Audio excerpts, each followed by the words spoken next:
My name is Ger. I'm from Akoba, Sudan. I was born into civil war. At the age of 6, I remember the helicopter bombing my village. I shot my first gun, an M16, at the age of 10.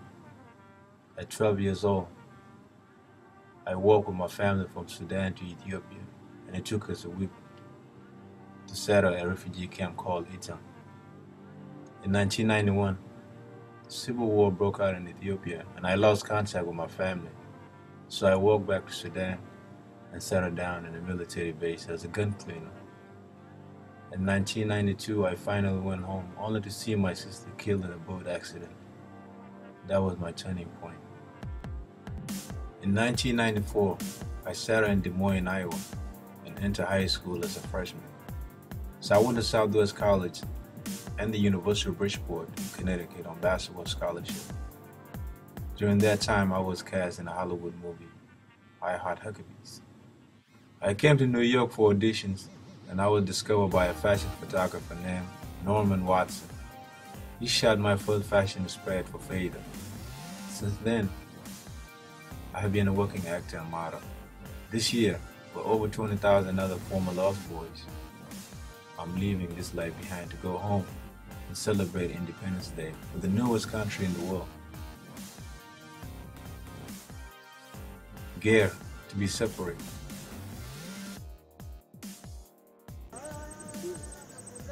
Hello, Marlon. Hello? The Second Sudanese Civil War has been going on for 23 years. According to the United Nations, this is one of the longest lasting and the deadliest civil war of the late 20th century, and it has claimed 2 million lives. The number of children that have been orphaned or suffering from malnutrition is staggering. While the conflict was partially ended by the signing of the Comprehensive Peace Agreement in 2005, fighting continues to present day. Over 4 million people have been displaced from their homes and families at least once, and often repeatedly as a result of the regional conflict. Ger Duany was one of them. Ger's mother, Nyathak Moon, was one of several wives and had 10 children. I've often wondered what it must have been like for her, how she was able to labor and successfully give birth 10 times in a country with one of the highest maternal mortality rates in the world. Well, she is a survivor, and she gave life to a survivor. Ger's journey is lonely, it's heart-wrenching, it's unbelievably sad, and it's representative of an entire generation's life experience. Meeting him was so humbling. Listening to his story, told so bravely and so purposefully, was hard. It put everything I value into perspective. It's always civil war going on, yeah. But at the same time too, there's a little bit of fun here and there. Yeah. And but mostly we deal with the war. So that's what comes to mind when you think about your younger years. Mostly Yeah. what you remember is the war. Yeah, it's always war. Yeah. In 1991, the civil war broke out in Ethiopia when Mengistu Haile Mariam, president of Ethiopia, was thrown out of power. Yeah. So that forced all of us as refugees to escape back to Sudan. Some escaped to Kenya. So I went to Sudan. That's when I lost contact with my parents. I walked from Ethiopia to Sudan, and then it was a long walk because the whole place was flooded. So sometimes you find those little small places that you can just rest your head and sleep, but the rest of your body is in the water. And the food is no food, so wow. That was the only worst part. There's more water, less food. More water, less food. More water, less food.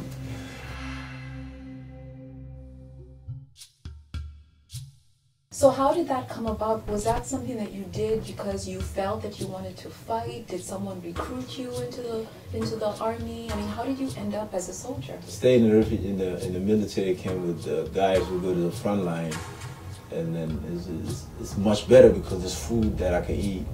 You know, we can do some looting. You know, because we're in a position where we can really go from here to go get something to eat. Yeah. And instead of staying just in the civilian area. So I was not recruited, but that was my future anyway. Yeah. So it was a matter of survival for you. Yeah. This was your lifeline. Yes. That's what it was. It was terrible. But you always just wait for your day. But I never think that way. So I know I'm not gonna die there. So I always look beyond just being in that front line and watching the men operating big machine guns and things like that. It's scary when the war when people getting ready to be in the front line, and then, but once the bullet fire up, and then that fear goes away, and then we just go to work. And men die,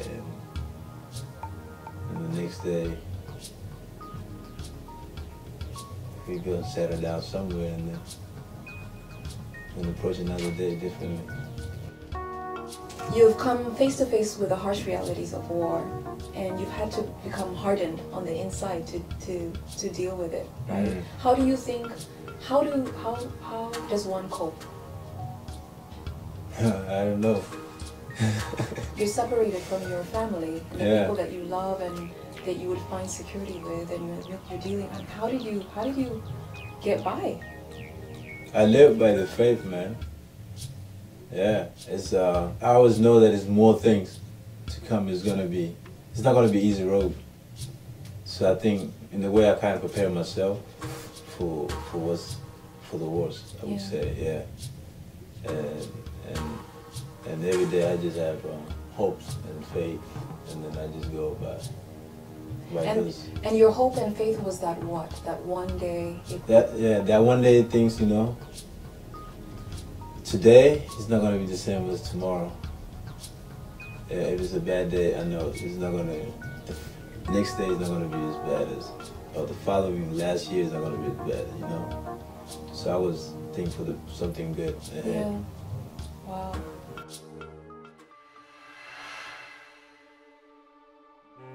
Like Ger, many children were orphaned during this war, separated from their families during systematic attacks on their villages. Thousands of the unaccompanied males were recruited as child soldiers and used by armed forces, government-backed militias, and armed opposition groups. But many of them avoided capture or death because they happened to be away from their villages when the attacks happened. So instead of going back home, they fled by foot under the shadow of night and the cover of dense forests for weeks, months, even years in search of a safe refuge, never to see their families again. So many of them died along their journey of 1,000 miles due to starvation, dehydration, sickness, and disease. Some were attacked by wild animals and others by enemy soldiers. The physical and emotional trauma that these children bore was beyond anything you can imagine. As Ger recounted the experience of losing his little sister, Nyandit, my heart just broke.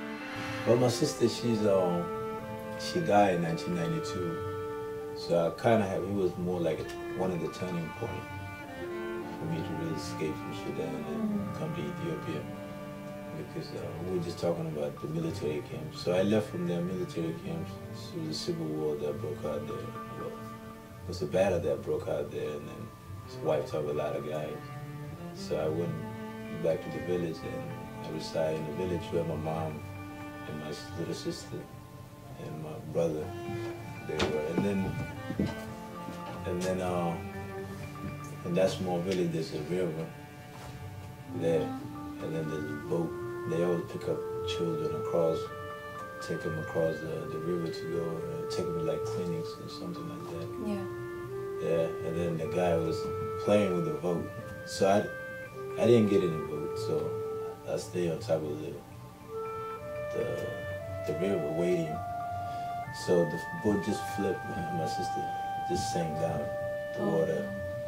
So it was a bad time. So there's certain time in Sudan that you don't get in the water because it's deeper and there's more animals in there. So I didn't think about it, so I jumped, because it came in my head, my sister, she was 6, and I know that she doesn't know how to swim. She always feel water. So I jumped in there to look for her. I almost died. So I went deeper, even under the river. Trying to find her. Yeah, try to find her. So I'm trying to come up. There's more water ahead of me. Try to come up, more water and more water. Yeah, until I got all on top of the water. Yeah. So I knew she was gone. But I resolved I just didn't want to be around anymore. Yeah. So I didn't want to be in Sudan. I said I'm gonna go where the sun rises, which is toward Ethiopia. Yeah. So how I'm gonna get there, I didn't have an idea, but one day I just crossed that Nile and swam, and then saw a bunch of young men walking toward Ethiopia, and then I just walked with them.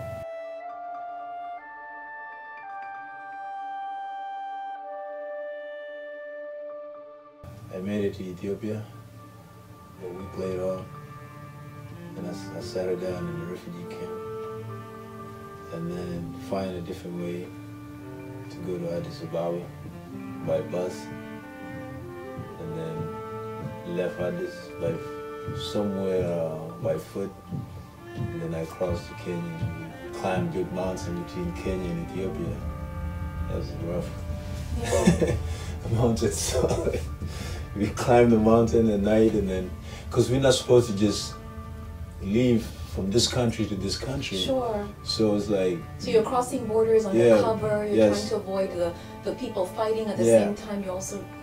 Yeah, at the time it was a civil war going on in Somalia. It was a lot of rebels from Somalia. They were between Kenya and Ethiopia. And then Mengistu Haile Mariam, this military guys too, they between Ethiopia and Kenya. Some of them they settled down as refugee camps. And then there was a small refugee camp called Walda. Yeah, between the mountain between Ethiopia and Kenya. So I made it to that one, and then I stayed there. After a long time, there was no food. So when we got there, and then we went straight to World Food program. And we sat there, and they gave us ration card. Yes. Yeah, fill our names and give us some oil, corn, bread, just supply us with some food. Yes. Yeah. It was the first time I ever eat in a long time. Wow. Wow. Yeah, it was like, oh yes, food is good. I know, the things that we take for granted. The name Lost Boys of Sudan was colloquially used by workers in the refugee camps in Kenya, Ethiopia, and Somalia, where the more than 20,000 boys who were displaced during the Civil War resided. Then, beginning around 2001, several thousand lost boys were allowed to resettle in the U.S. as part of a program established by the U.S. government and the United Nations High Commissioner for Refugees. How Ger was able to participate in this program is nothing short of a miracle. Technically, he was too young to be repatriated to the U.S. because of age restrictions in place, but a friend that he made at a refugee camp in Ethiopia lied on his behalf. And so, at 14, Ger fled his homeland, living up to his name, which means separation, or when things come apart. Because if you're underage, they can't take you. They can't bring you to the United States, but they can take you somewhere else. But in the United States, you have to be 18 to come on your own. But at the time, I was younger than that. I couldn't just come here. But I didn't want to go to other places, so I said, I'm going to stay here. Or maybe I would have jacked up my age, and then I would have come here. But you didn't. Well, I didn't, and then one of the guys, he approached me like, I can put you in my form as my brother, and then I can take you, and then later on you can go and find your way out there in the States. So is that what he did? Yeah. So that's what he did, and then. So you were adopted. Yeah. Very quickly, on paper. And the next thing you knew, you were in the United States. Yeah, next thing I knew, I was here. Yes. So when I came here, I just had to figure out how to play basketball. And then I wasn't planning to go have a scholarship. That was not the purpose. But it was another way for me, like, it was more like a therapy tool for me. Yes. Yeah. So, and then I developed a love to game of basketball. And then someday I would go to the gym by myself. I stayed in the gym for like 10 hours, forget how to eat, just playing basketball. Tell me more about that. What was going on with you? It was, I was restless. So the basketball was giving me that stability. Yeah. And I'm engaged in exercise and training, and it's a physical sport. Yeah. So I kind of need that physical because I'm an angry person. For 18 years, Ger lived in the United States, separated from his family, his nation, everything he held dear. His mother literally presumed he was dead. As fate would have it, he happened to be in New York City when he was discovered by world-renowned fashion photographer. His X-Factor physique and beautiful aura were perfectly suited for an editorial and fashion industry career. They paved the way for notable experience as an international top model and as an actor playing a supporting role in director David O'Connell's philosophical comedy I Heart Huckabees and the upcoming Restless City. But the void grew deeper and the restlessness became overwhelming. Ger's mission became clear. He had to do everything he knew to fulfill his dream of reuniting with his family and casting his vote for the cessation referendum in Sudan.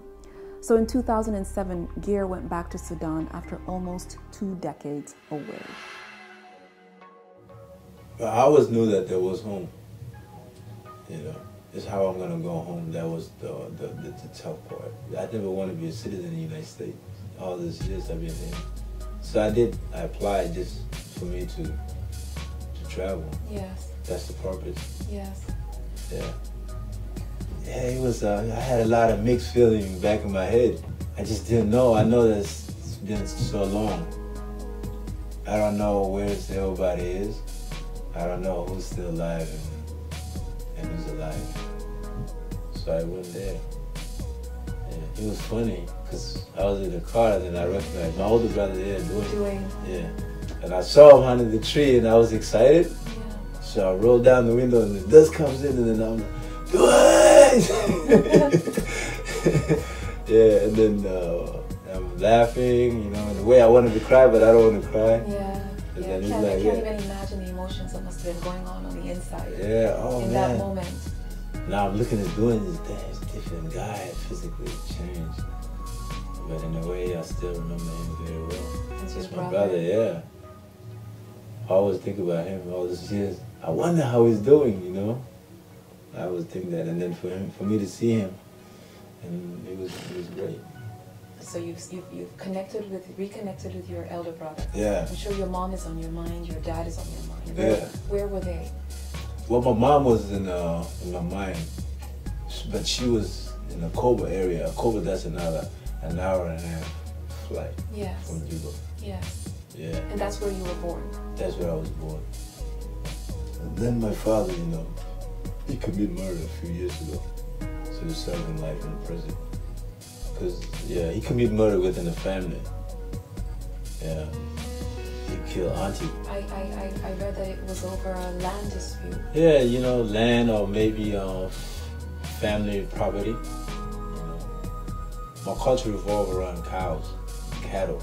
Yes. I love cattle. I'm sure. Yeah. For good reason. Those are money, you know. So something wrong with the money, so. And dad actually lose it and kill auntie, that's bad. And now he's serving life in prison. So there's no possibility for me to see him. So what was in my mind is, how can I get to see mom? I wanted to go and see my mom, but it was a conflict. Some tribal conflict going on between the area where my mom stayed and where I was at. So I was trying to find a safe way to go there. Yes. You see? It was early on in my life, and then I would not think twice. Because I'd done that many times. I was gambling with my life. Yes. But now this time around that I've become a little older, maybe a little wiser, And then I had to weigh options. What if I do this? And then, okay, what if this happened, you know? So that kind of pulled me away from seeing my mom the way I know I used to do, how I used to do things during the Civil War. So, and then my brother both, he's in that mood, because that's, when I left him as 6 years old, you know? And then he know how to really get around. And so both stayed with me for 2 weeks. And then I told him, I'm here, I'm alive. So you go tell mom, I'm gonna try my best before I really go back to States. And tell her that I'm gonna come to Okobo. And both told me you can't go to Okobo because within Okobo, like, it's a lot of killing. It was this ethnic family problem that happened during the Civil War. When the war broke out in Sudan, people killed one another. You know, our enemies from the north, they're not even there, but we still kill ourselves. Where do you think that comes from? I mean, because there's a lot of ethnic clashes and that type of stuff going on across Africa.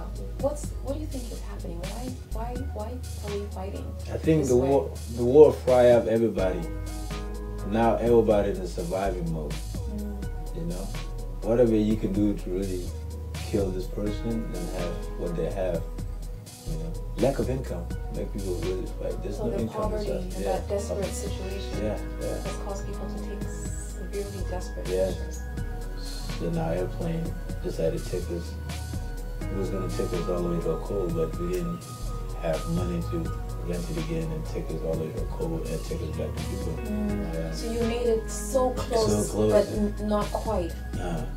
Close enough. Yeah, wow, that must have broken your heart. Yeah, it did. It's like, that's when things make no sense. It's like, I've been gone for so long, and I come back, and I couldn't even, my mom is right there, I couldn't even get to see her. Yeah.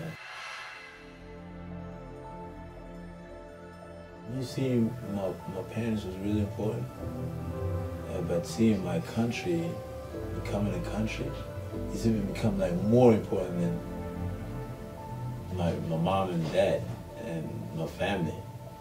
So that's when I was like, I approached some of the laws, but like, this is what we should do.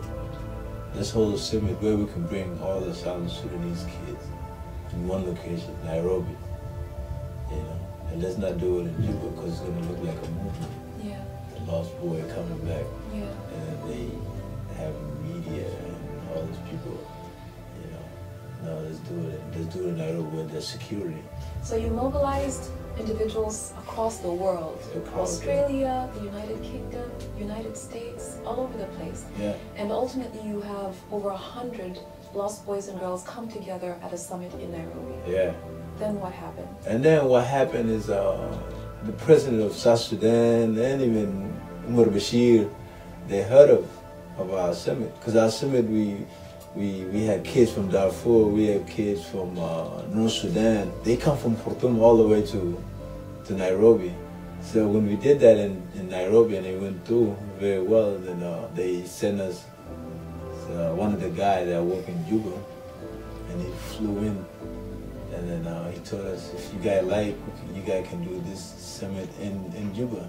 So they heard about what you did in Nairobi and the success, and they wanted you to come to Juba. Yeah, they wanted to come to Juba. So they like, we can fly you guys to Juba, that you guys can register to vote in Juba. It seemed good. We're being accepted by our government now, so why not go? So let's go. What are we waiting for? So the following day, early in the morning, they purchased all the tickets, and then we went to Jomo Kenyatta Airport, and then we flew straight to Juba. And then we come from Juba, and then the Juba was already aware that all the lost boys are back. They're coming today to register.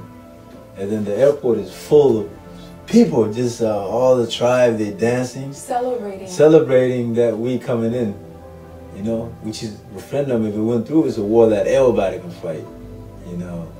Whether you're a kid, you're an older person, you can pull the trigger by voting. So we mobilized people, and then we came, and then we registered.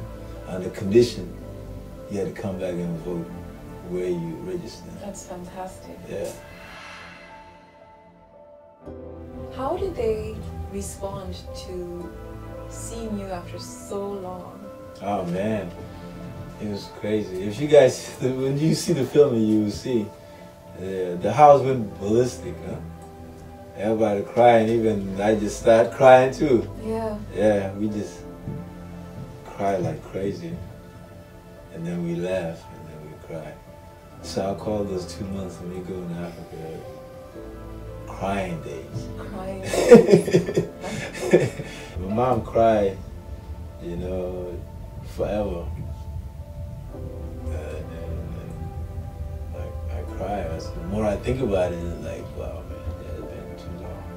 Tell me about that moment when you saw her and she saw you for the first time after 18 years. Yeah. I remember I saw my mom like a few yards back. I recognized her. So I told Marius and I knew, like, see the woman coming all over there? That's my mom right there. Yeah. And then she came. She knew because I'm home, because she saw the crowd of people. And then she started crying. And she ran in her house and get a bucket of water. Splashing everybody with water, even my Nuri. That is a tradition, isn't it? Yeah, because the water symbolizes life for us, you know, when it rains. And the next day the sun comes up and then the plant gonna grow. And yes. Everybody gonna have something to eat. Yes. So, yeah. Ger stayed in Akobo for a week and saw his mother every single day. During that time, he talked over and over about another critical element of his dream, seeing his mother vote for the referendum of independence that would officially split the North from the South. While Ger had cast his first ballot in support of President Barack Obama here in the US, his mother, Nyathak Mon, had never voted in her life. Yeah, that day was, ooh. Everybody anticipated that day. I told my mom, the reason I come here to really see you, I'm gonna stay here to make sure I see you vote before I go to Juba and go vote for myself. So here, I took my mom, escorted her to the poll, and then she casted her vote. And all the thoughts that was going in my head is like, you finally did it. All your kids that you lost in the Civil War, now is a war that you can fight, Mom. Now you can vote. And then my mom never voted before. My dad never voted it. And my dad fighting that Civil War since he was 24 years old, and I was 71. So his whole life getting war, you know? And my mom been there. So they seen a lot of war, more than me. I saw only one war. And for us to really just vote, that's big. I never voted before, even I stayed here in the States for many years. First time I voted, it was when Barack got voted. When Barack Obama became president. Yeah. And I was here in Arama. Then I got up there early, and then I went over there, and Barack became president. When Barack became president, I was crying right there on 125th, yes. And I was thinking about one day that's what's gonna happen in Sudan. I wasn't crying because he is becoming the president. I was just, it was like, it had a lot of impact in me. Sure. That it motivated me to go back and really see my country separate, where people are not suffering anymore. Yes. Where I don't have to be a third-class citizen, you know?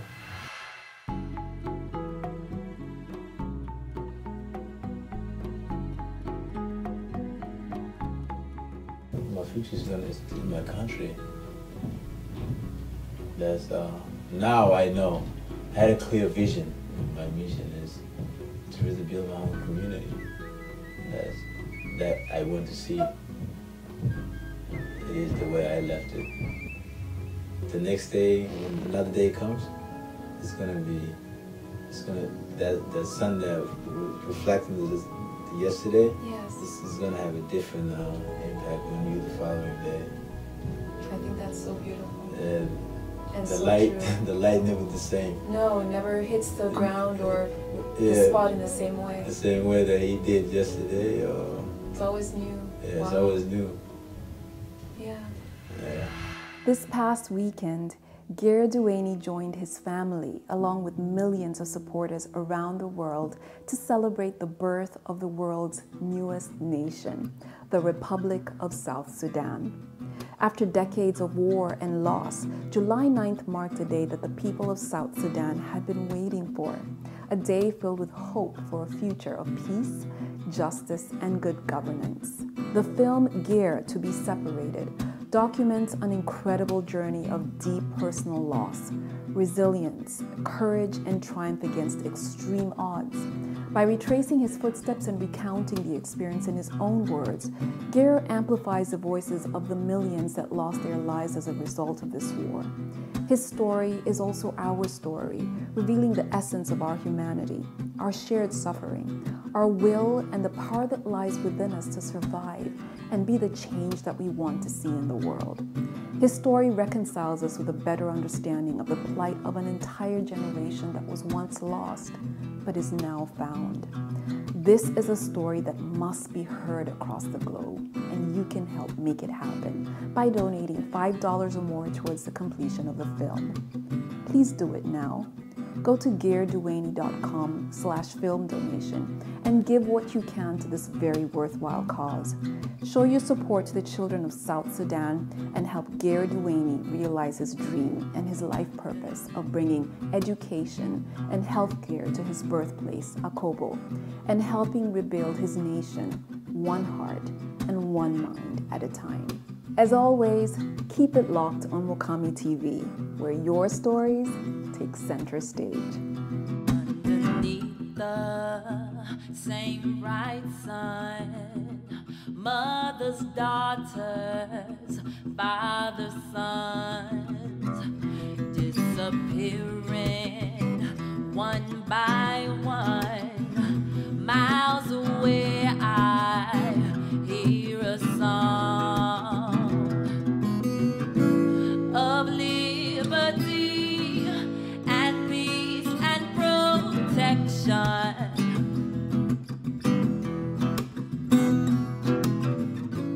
On desert sands, the leaders have built them, but I know that one day things will change, and I'm faithful for that glorious day. While we're sleeping, millions bleed. Hear their voices, let